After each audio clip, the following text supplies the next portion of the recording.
Hello everyone. Thank you for tuning in to another day of turning challenges into victories. Today is day 13 of 75 Hard, and today's topic is beating cravings without cheating. So before we begin, I'll give you a rundown of what today looked like for me. I get to watch all of our kiddos because my wife works, and then she wanted to do a date night and go to a Nutcracker ballet. So we did that. Unfortunately, the Nutcracker Ballet was about an hour north of where we live in a small little town called Greeley, Colorado, and actually University of Northern Colorado is up there. And then afterwards, she wanted to go out to dinner, so we did that, and then we ended up coming home around midnight.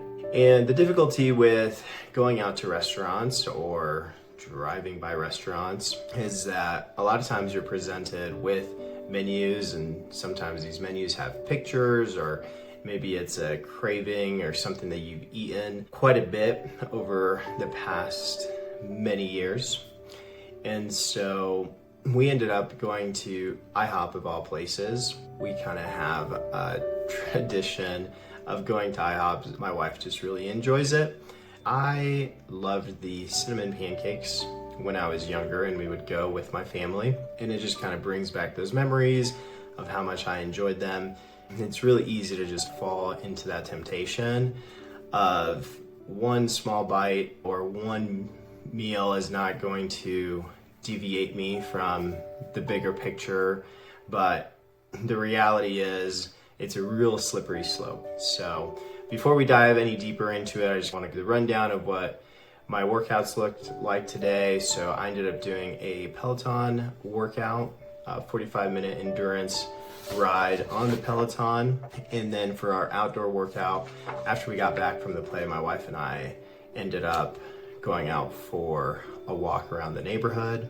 For my reading, I started a new book. I finished the Lombardi Rules, and I started The Magic of Thinking Big. And then, of course, I did my water, and then with my diet, stuck to the diet with no dairy, the Mediterranean diet, and then the elimination diet. Progress photos, I always do those after the video. And then overall energy, despite it being a long day, late at night, energy is still good. All right, so diving into our topic of the day, beating cravings without cheating. One of the things that I will go back to is Andy talking about the voices in your head. Sometimes we just have to choose to commit over rationalization.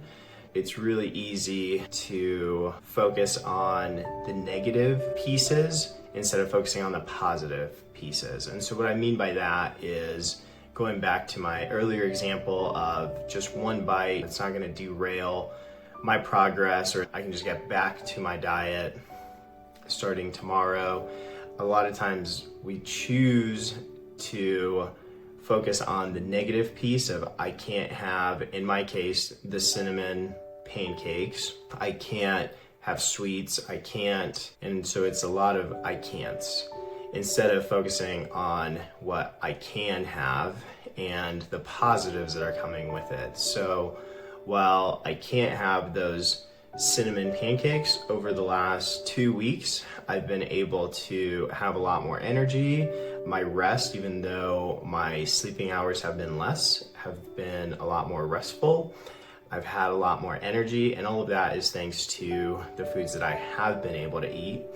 And I've been able to do more. A lot of the times in the past when I cave into fast food, sweets, the next day I would go and work out and feel sluggish. I would wake up tired. I wouldn't rest very well. Alcohol is another great example of that. It ends up becoming this mind shift and shifting from this mindset of I am losing to I am gaining. Stop with the fear of I'm missing out on all of these sweets, or even like we'll go out to restaurants and we'll see all these other people enjoying all of these fried foods, things that are just really hard on your body. And they all just seem to be having a great time. And so it's really easy to shift on, oh, I'm missing out on all of those things.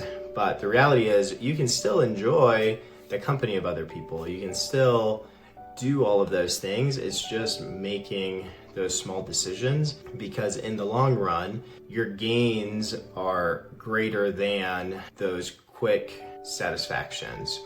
In my case, you start gaining performance, you start gaining discipline. It makes it a lot easier for you to choose not to indulge in things that aren't useful for you. The other piece that is important to note is that the more you do these things, the more that your identity starts to shift. You start acting like a committed person to your choices, to your future self, and then the people around you, they respect that more. They understand who it is that you are aiming to become, and then they also start to support you more. A lot of the times we'll go out to eat dinner at my in-laws, and they'll make, and my mother-in-law is super sweet, they'll make a meal, and then because I don't eat dairy and a few other things, she'll say, hey, I made this chicken with sour cream, whatever, but I just left a chicken breast out for you, so you can still enjoy all of those things with us, or enjoy dinner with us and enjoy the conversation. And then it's not a big deal. The more you do it, your identity shifted, people know, and it's really not a big deal. It's just who you are. One of the key insights from today is that cravings don't decide. I decide what I'm going to eat and what I'm not going to eat. It's not my cravings that are telling me or dictating what it is that I can or can't eat. Otherwise, we would all just eat junk food all of the time, just whatever is easiest. We have to be deliberate. We have to have the mental toughness to choose to eat the right things at the right time to help us excel. One of the things that I like to do is plan for my temptations that may be coming up. So I love knowing in advance, hey, we're gonna go out to eat. I love looking at the menu beforehand and just seeing, what it is that I can and can't have. By looking at the menus, I'm able to see what I can and can't have. And then if it's something, or if it's a place where there's just not a whole lot of options for me, then I like to plan ahead, and maybe I will have a meal, whether it's a small meal, to hold me over. And when I am there, I'll also just have a small meal of something that I can have. Lastly, I just want to leave you with this. Stop negotiating with cravings. Start trusting the process. Consistency is the superpower. If today's message hit home, do me a favor, subscribe to the channel, like the video, and share it with someone who needs that extra push today. It helps the mission grow, and it helps more people start tuning in, and it also helps them start turning their own challenges into their own victories. And don't forget, envision, strategize, and execute. Thanks for watching.